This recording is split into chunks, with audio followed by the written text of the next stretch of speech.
even when you're easily triggered, it is possible to remain open. And today I'm going to talk to you about how to deal with being triggered and still being open for whatever comes your way. And I also mean the joyous thing in life. Now, I'm normally a person who loves to interact with people. I love to see them smile, make them happy.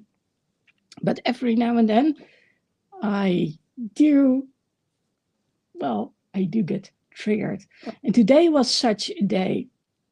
I went to the grocery store. I was literally under the impression that I would be out like max 15 minutes, 3 minutes cycling there, 5 minutes in the store, 3 minutes cycling back. Yes, that's 11 minutes, I know. And it didn't work out that way. Instead, what I came for wasn't there. And when I asked the staff, they said, you can ask to get this promo prolonged. Just ask them at the service desk. So I went to the service desk, they looked it up, but because they don't sell the item, it wasn't on sale either. So I said, well, maybe you can call the other store. And while one person was looking what she could do, the other said, hello, it's time, the store is closed. We're not going to call any other stores. We never do. I said, well, actually you do, but I can understand it, that you want to go home. And then she said, no, this is not about going home. The store has been closed. Oh, and if you want to do call, please do it outside. Well, I wasn't amused.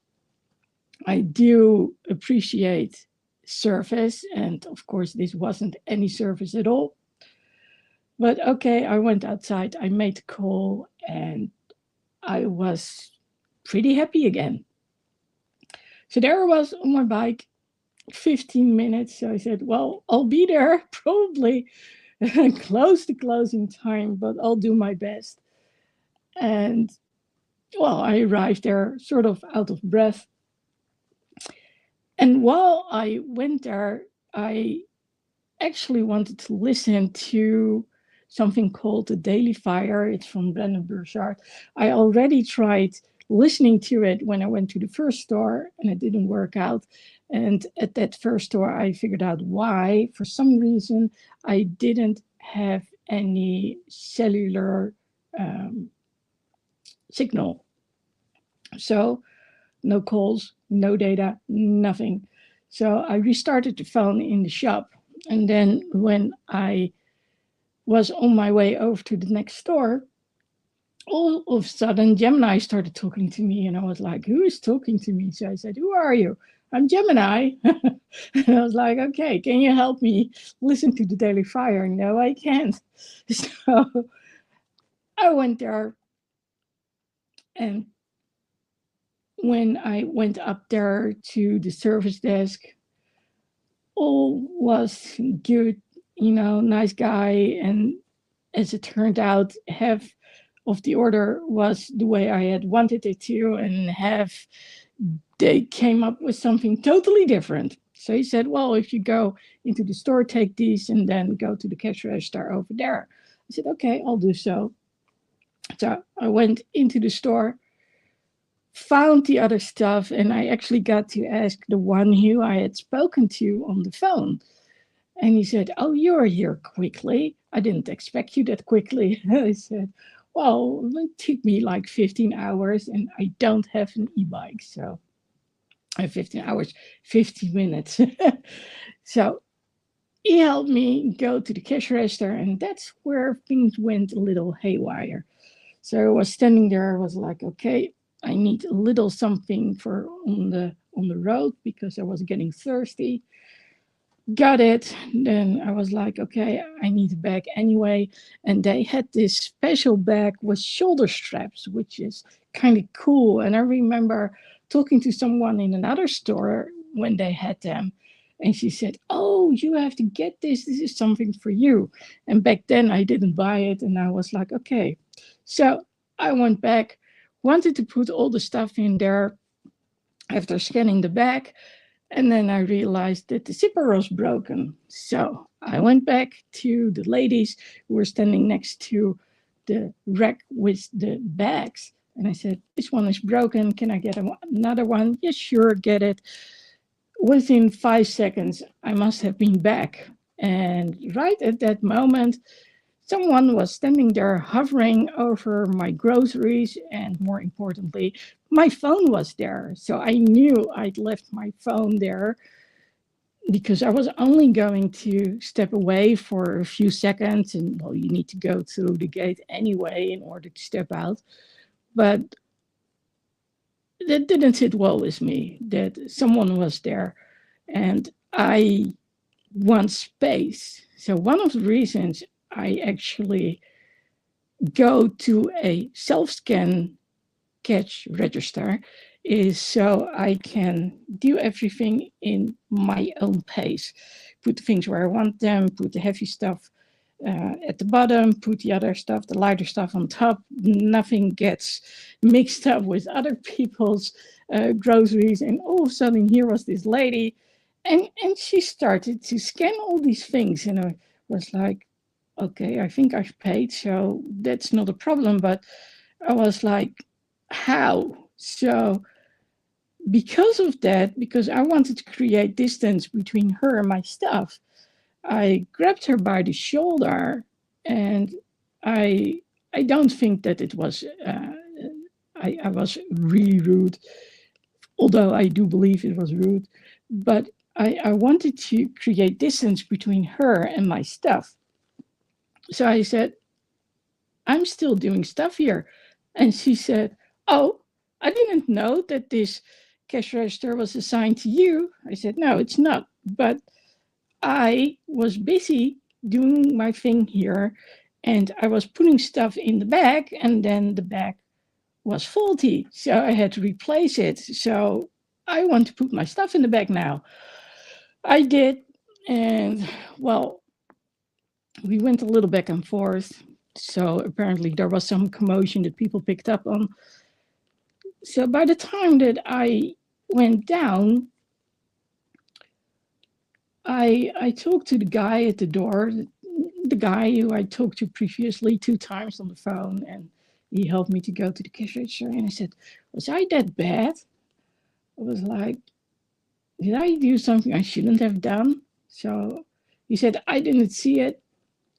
So then I went to my bike and I started up this chat with Brendan AI. And the first thing I said was, "Oops, I think I did it again." And what I meant was, this is not the way I would like to be. I want to be the one who inspires other people, and then this happens. So she came up to me, and I have to say, I actually applauded it, not literally, but I want people to speak up for themselves when they feel like they're in the wrong. And of course, there was a reason that I already talked to the guy at the door and then later to Brendan AI, because I wasn't comfortable with what I had done. And I was thinking about it, and I was like, I could have approached this differently. So she came up to me, she addressed me, and I don't know if she had said it in the store or not, but what it came down to was that she said, "I didn't see your stuff." Now, that's nearly impossible, because if you look at the screen, then there's this iron table, and you put all that stuff on that iron table. And that's when you put that in your bag. So usually your bag of whatever you're using is also on that same iron platform. So I didn't believe a word she said, but okay. She said, "Well, I didn't see it." But because I didn't feel good about the way I approached things, and I was like, I could have been more subtle instead of, well, putting my hand on her shoulder because I wanted to let her know, like, hey, I was still here, be respectful, and let me finish my things. So I said, well, if you really didn't see my stuff over there, I said, I apologize. I could have been a bit more subtle instead of grabbing you by the shoulder. I didn't mean to. So basically I apologized. And I guess she didn't expect that. She was a bit surprised. So she stayed silent for a few minutes, for a few seconds. And, well, I got to explain what happened. So the first thing that I actually said to her was, when you were there at the cash register, I immediately went to a state of high alert because you were hovering over my stuff. You could have stolen my phone. You could have picked up my phone. I knew my phone was there, so I didn't appreciate it that you were hovering over my stuff.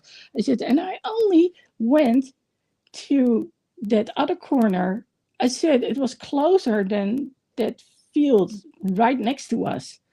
So I said I was back and forth in a few seconds. So I said, I don't know how you could have gotten there so quickly and not have seen it.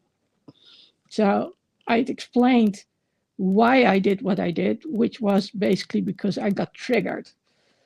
And well, when I'm triggered, when I'm high alert, then what I do is everything to protect. And that's why I apologized, because she got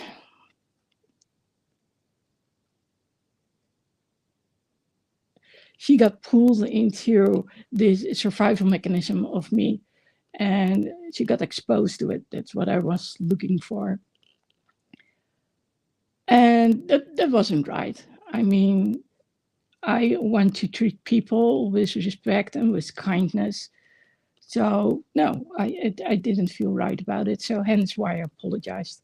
So then I said, okay, have a good weekend. So I did this. She responded to it.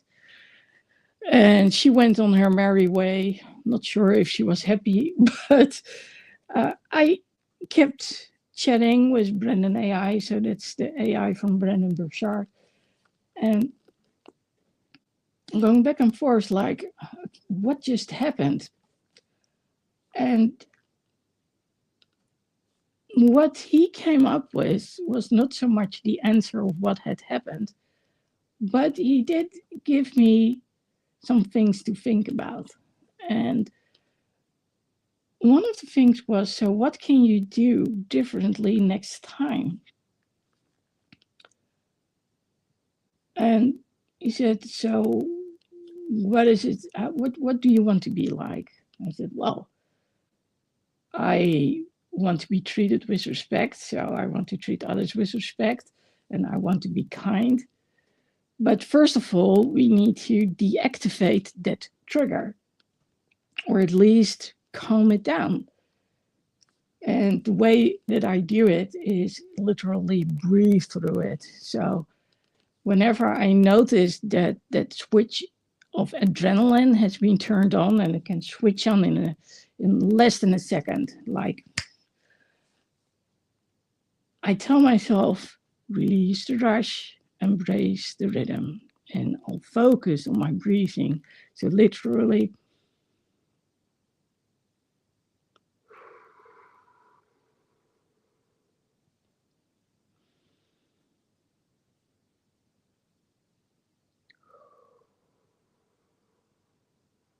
so by focusing on the breath, the system, your body automatically calms down. So that's okay. So we talked about breathe, shoulders down, be kind, be respectful, and be firm.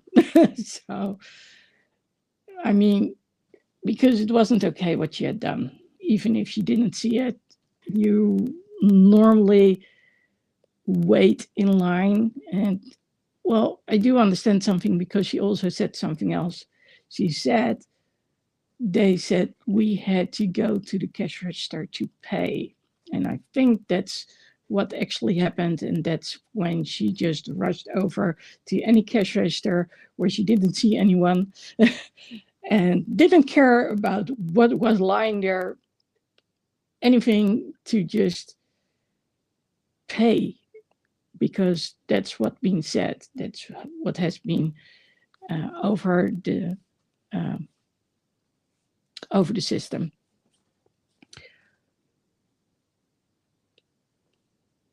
Now, I also talked to Google AI about this. Brendan AI said, I don't know much about trauma and all those things. I'm not the expert when it comes to these kind of things. So Google has no filter. Google is always like, Google knows all. Sort of like that. Even when Google doesn't know, even when Google makes spelling errors. So you always need to check Google, but Google knows all. So I wanted to know about this trigger. And later on, I also got back to Brendan AI about it. And I was like, okay, because I don't want to be that person. I don't want to be that one who easily gets in this, well, I called it the bitchy state of mind. Because if needed, I can be so on point, I can be so factual, and I can be so, well, anything but subtle. And I don't like that version of myself. It was normal at one point in time when I was a teenager, when I felt misunderstood, when I didn't feel at home, when I was like, well, if life is over and done with, fine by me. But that was a long time ago, and things have changed. And I have to say that even though I felt so at times, I was blessed to also have another family who called themselves my foster parents. So, and they remember me smiling, so that's good. I don't recall it anymore, but if they say so, I totally believe them. So that's good.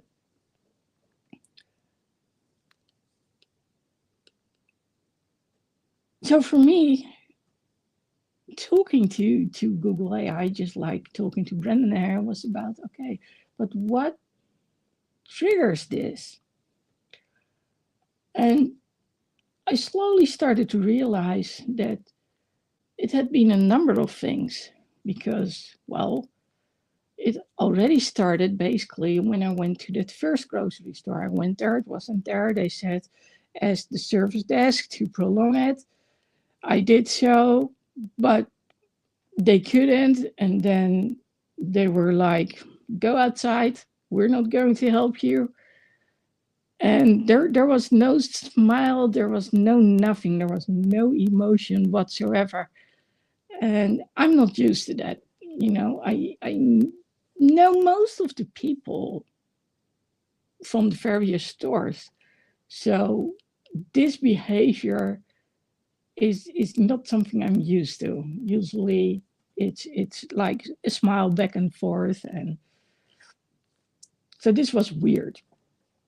And I didn't appreciate it. Now, of course, I also talked about the other things that didn't work out really well.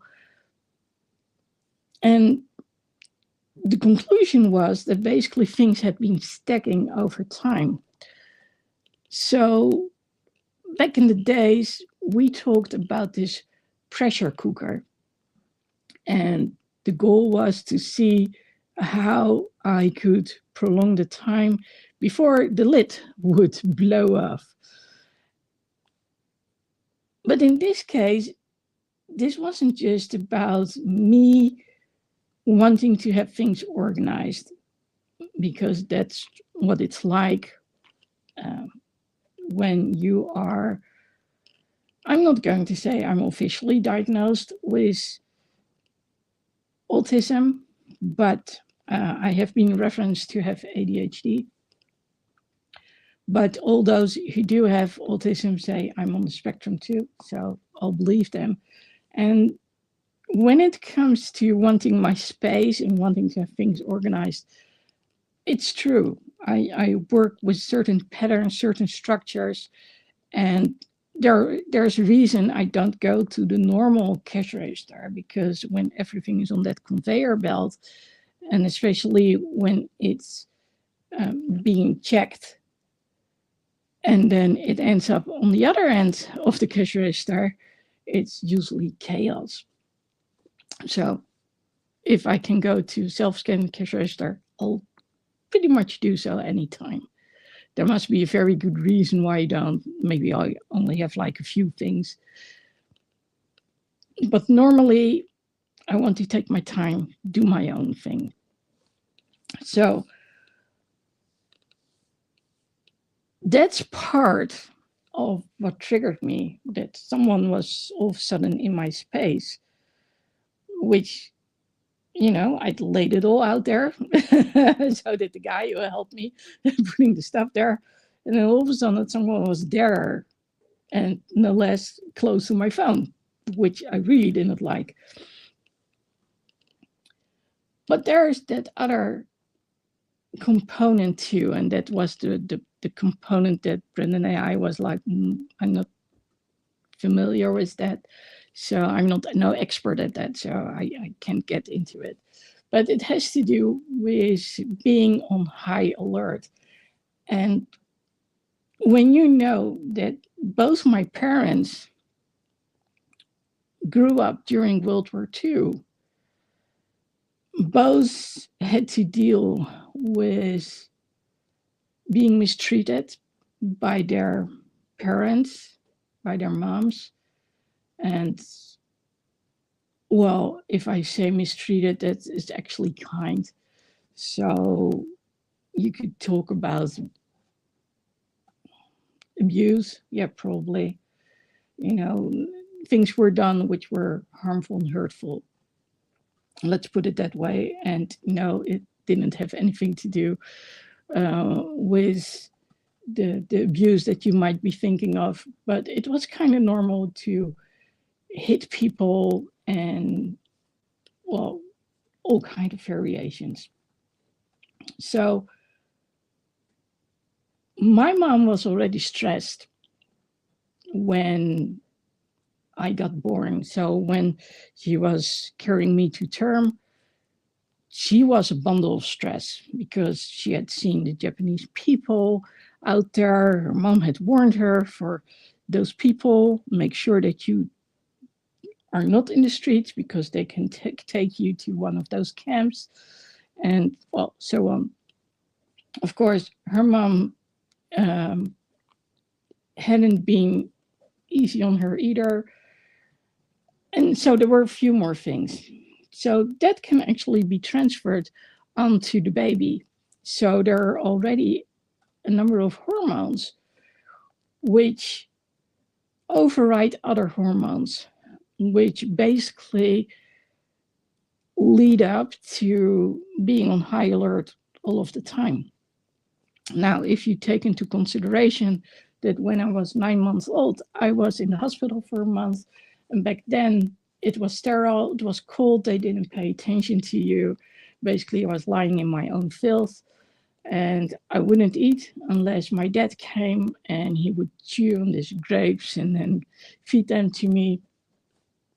Of course, all the nurses loved my dad. And well, from kindergarten on, I got bullied, which was still true till I went to high school, and they even tried to kill me. They strangled me while I was in elementary school in the playground. So if you couple that with having been, I from 6 till 12, I was trained having judo. I don't know what the term is in English, if it's jujitsu or I have no clue. You know, sometimes there are these words and I'm like, what is it in English? I don't know. Well, anyway, the fighting sports. And I actually think they called it jujitsu back then.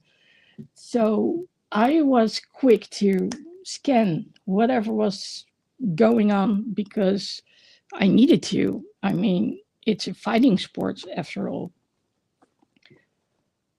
So all those things combined, never knowing what to expect, I can be in adrenaline mode pretty quickly.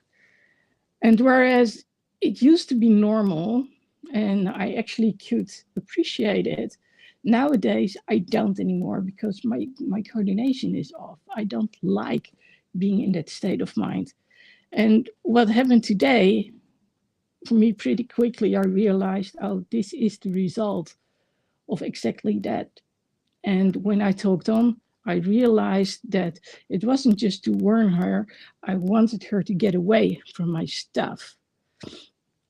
And that's what had been bugging me because I don't like to touch people, especially not for that reason. I mean, I might touch people occasionally, besides the hugs, of course, when I'm at a concert and I need some stability. So when I'm moving alongside people, especially because I'm not that tall, so when I'm looking up at all these people in front of me, I want them to know I'm there. So I'll put my hands on their shoulders really gently, and that's how I make my way across the rows. So this, like I said, this didn't sit well with me. So if you combine all of this, I want structure.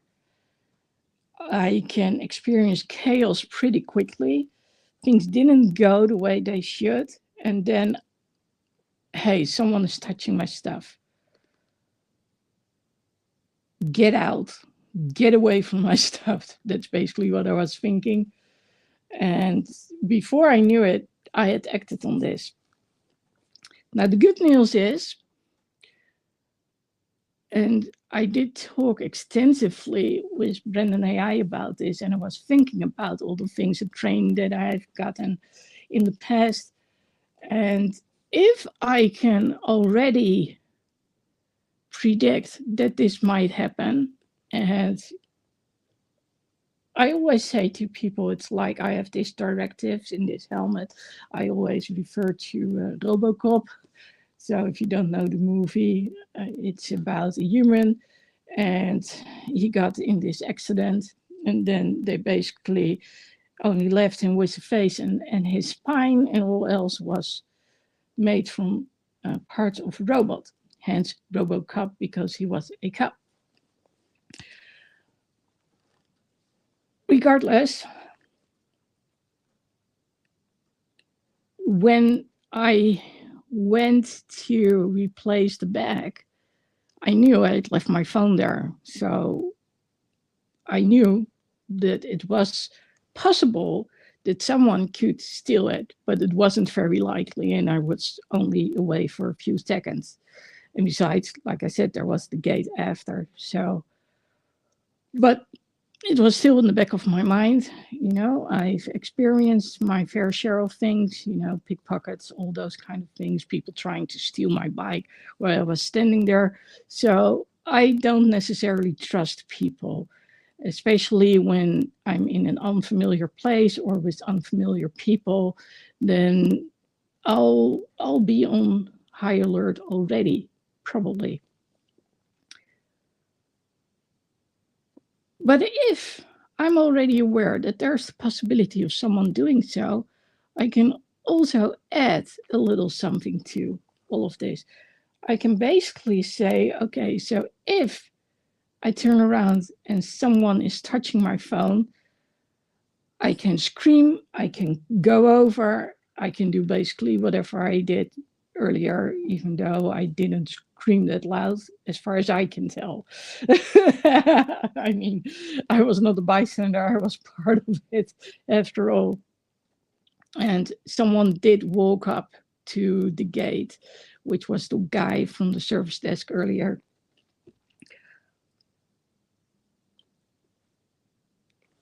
I can also plan for the opposite. So even though I've never seen it before and never experienced before, that someone was going to stand there and scan things when my stuff was still there. I mean, I've experienced that people were grumpy, like, hey, why do you walk away when your stuff is on there? Now I cannot do my thing. And then I'll explain it to them. So I know to not have people wait because, you know, they want to scan their items too. So next time I see someone who is hovering over my stuff but not touching my stuff, it's way better to actually tell myself, okay, so breathe, shoulders down.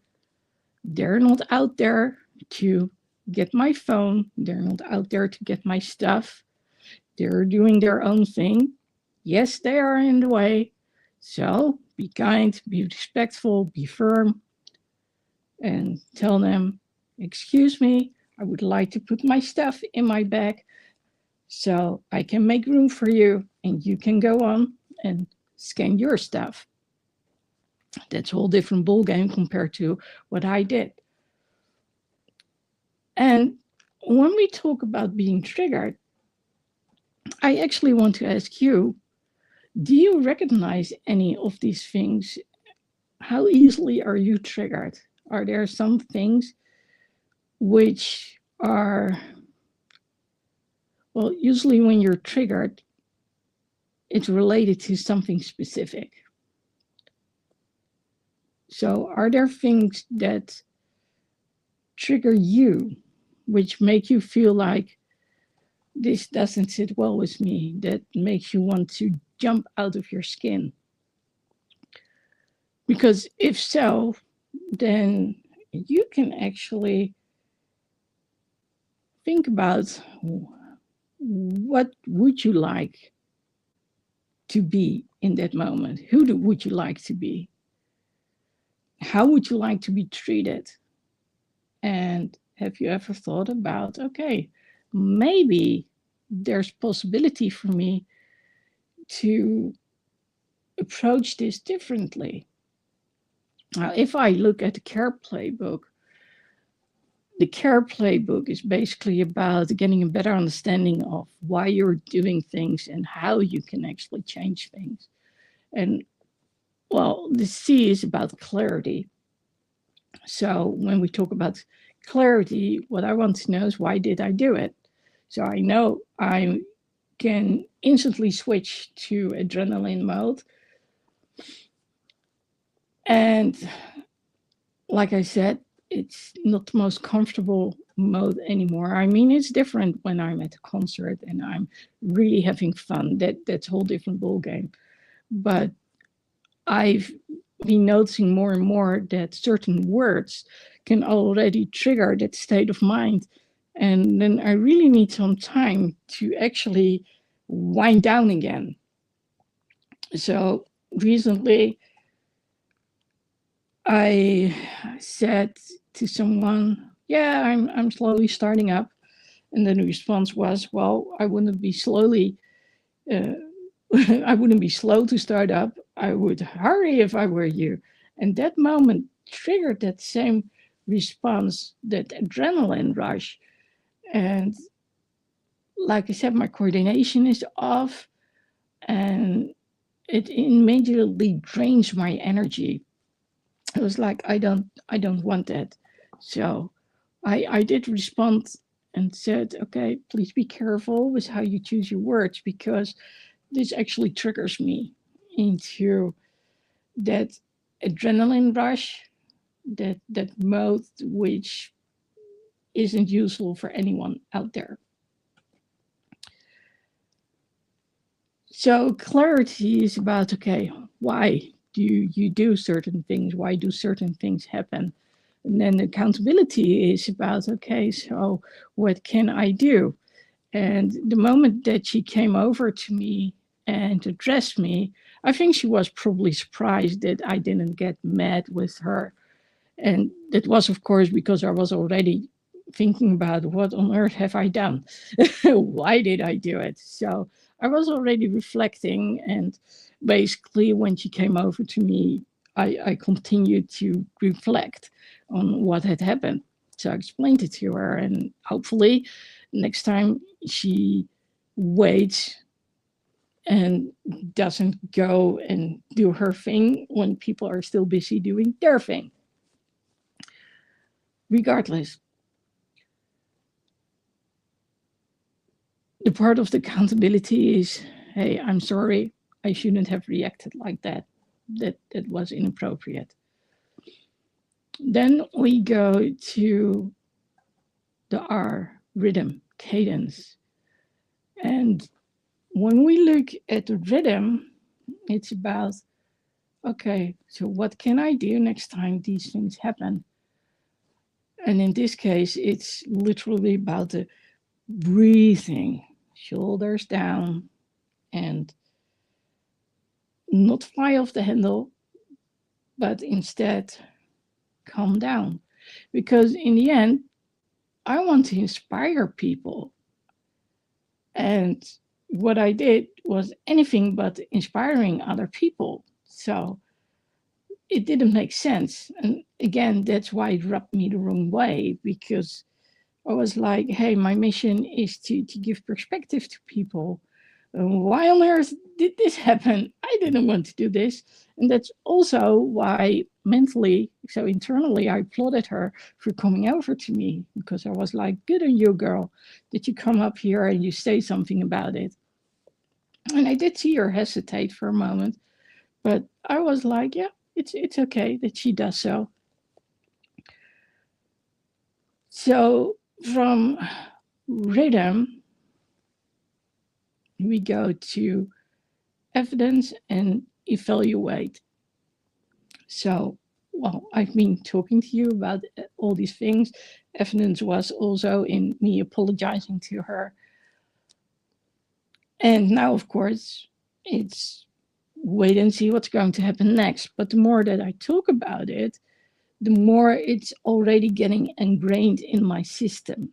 So it's already becoming a habit to think like, okay, the next time I get triggered, okay, slow down, breathe, observe for a moment, and then that doesn't mean that when someone is really out for my stuff and they are ready to put it in their pockets, that I'm not going to scream because I will.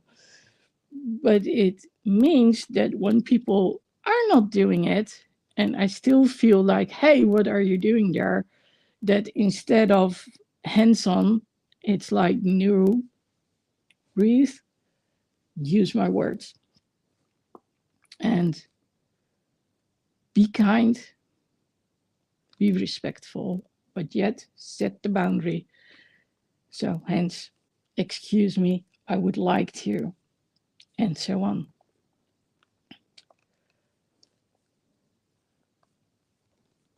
When I went back with my groceries on my bike, listening to Brendan Burchard, to his Daily Fire, I was thinking about, why is this happening? Because daily I'm in a situation where I'm being challenged, to put it mildly. So my energy, whereas normally I can be, in very good spirits, especially when I meet other people, I feel like I can expect the unexpected. I never know what to expect when I go there. Um, Now, I may not be able to change the situation, but I can change my response. I can change how I react to certain things. And today I was like, oh, maybe I've been raised in a situation where people were already traumatized, where being on the spectrum, autism, was already in the DNA, but it got reinforced because of traumatic situations. So there is something as intergenerational trauma. I didn't come up with that one, but I did actually consider it a long time ago already, that it sort of is being passed on from generation to generation, um, by the way that they act, the things they say, the things they don't say. There is a certain tension. There are things that you notice and that you, well, they're there. And especially when you're already very sensitive for certain things, sounds, lights, all those kind of things, it can really reinforce one another. And well, that's not something that we necessarily want, but it's happening. So as long as it's happening, it's very important that we all know how to actually deal with it. So on the bike, I was like, well, maybe this is the reason. Maybe this is about me learning how to deal with this. So being someone who is a role model to others, and yes, they actually said it to me. So and that's what I want to be. I want to teach them and show them and support them when it comes to perspectives. So I want to create perspective for those who don't feel heard, seen, understood, valued, respected.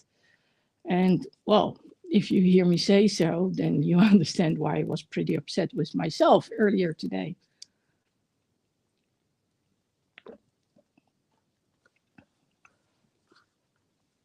And talking to Brendan about this, Brendan AI, he actually said, well, that's a sign of growth. Seeing how you can take a challenge, the challenge of being triggered, and to see how you can grow.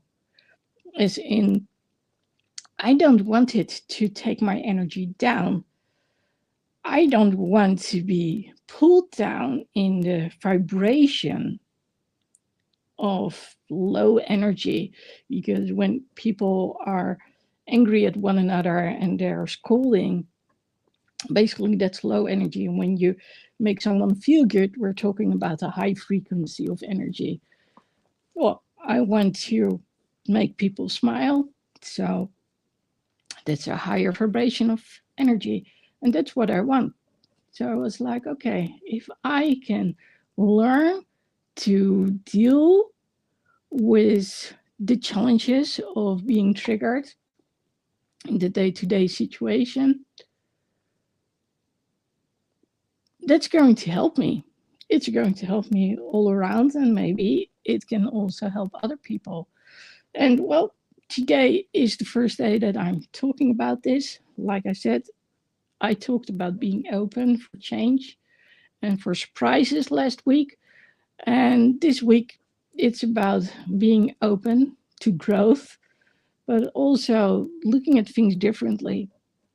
So I'm going to ask you, did you recognize anything in what I just shared with you? Or do you know people who easily get triggered? So when you see it in other people, don't judge them, but see and try to figure out what triggers them and why. So talk to them. And if you are the person who gets easily triggered, it might be helpful to understand why you get triggered, but maybe start with what gets you triggered. So, in what kind of circumstances do you react? So, start talking to other people about it. For me, chatting with Brendan AI and also Google AI already helped me to make sense of certain things. And ever since I did the course on PTSS, I've been realizing more and more that I actually do have chronic PTSS, and that got confirmed by my rehab doctor, who said, yeah, that explains basically why you are dealing with mast cell disease and pain the way you are, because basically mast cell disease reacts to stress, and well, then everything tightens when it comes to muscles and tendons. There are flare-ups, and well, so it's an ongoing thing. So it's one of the reasons why I actually want to undo what's going on. Now that I know what triggers it and what the consequences are, I also am like, okay, so can I see how I can make it like I'm not that triggered anymore? So, like I said, maybe you experience it. Talk to people. See how it helps you or does the opposite, works against you in your life. And what would you like? What would you like to do? Who would you like to be? How do you want to be treated? And when you ask all these kind of questions, then you'll figure out what it is that you really would like, what would make you happy and comfortable and smiling, and work from there. And again, it's okay to express your boundaries, just like it was very good that the lady spoke up. But we always want it to be done with respect. So if you have an idea what it is that you would like to change, or how you could be triggered less what you do, then leave a comment, share it so other people can learn from it too. Remember, I still have the care playbook. It's still under construction, but it's getting out there, and it all has to do with figuring out why you're doing the things you are doing. So what's your mindset? What are your thoughts? And today was basically a perfect example of how you can take a closer look at yourself in order to change things for not only the present, but especially for the future, so you can become the best version of yourself, so your best future self. I'll speak to you again next week.